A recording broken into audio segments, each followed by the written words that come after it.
le cinéma est en deuil. Guy Marchand est mort ce vendredi 15 décembre à 86 ans. Laissant ainsi derrière lui ses proches, notamment ses deux enfants, Jules, 30 ans, et Ludivine, 33 ans, qu'il a eu avec Béatrice Châtelier, l'ex-femme d'Eddie Barclay, son producteur de l'époque. Acteur incontournable du 7e art, il a joué dans de nombreux films à succès, ainsi qu'interprété un personnage emblématique dans une série télévisée. Il était également un brillant musicien. Retour sur les faits marquants de la carrière de ce grand homme.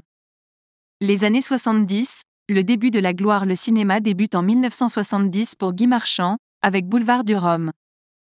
Film qui raconte l'histoire d'un trafiquant de rhum traqué par les gardes-côtes et les policiers américains pendant les années 20, la folle époque de la Prohibition.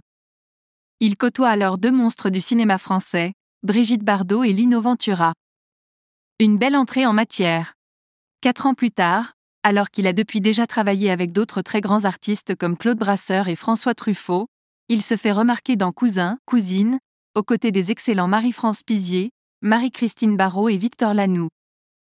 Guy Marchand l'ignore encore à ce moment-là, mais sa carrière ne fait que commencer. Garde à vue, la consécration le soir du 31 décembre, un notaire respectable, joué par Michel Serrault, est convoqué au commissariat pour témoigner sur l'assassinat et le viol de 2 petites filles. Il est aussitôt mis en garde à vue par 2 inspecteurs persuadés de sa culpabilité, Lino Ventura et Guy Marchand. Ce dernier retrouve donc dans ce film son partenaire à l'écran dans Boulevard du Rhum. En tant que flic impulsif, dans ce film du grand Claude Miller, il séduit une fois de plus. À tel point qu'il remporte le César du meilleur acteur dans un second rôle en 1982.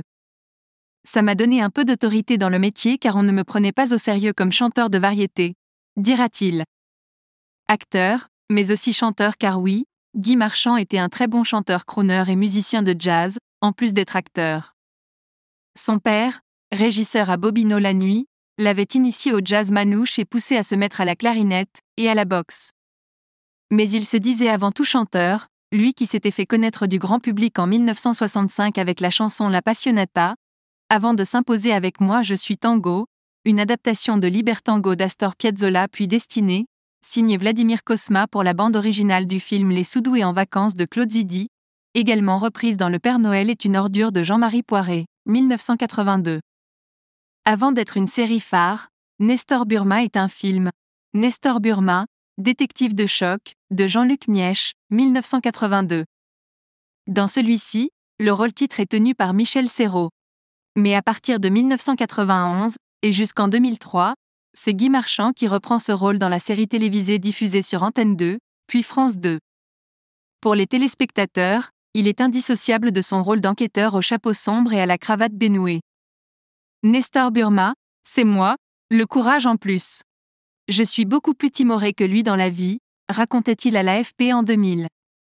Il s'agit sans aucun doute du rôle le plus marquant de sa carrière, bien que, comme expliqué précédemment, il se soit fait remarquer dans de nombreux films à succès.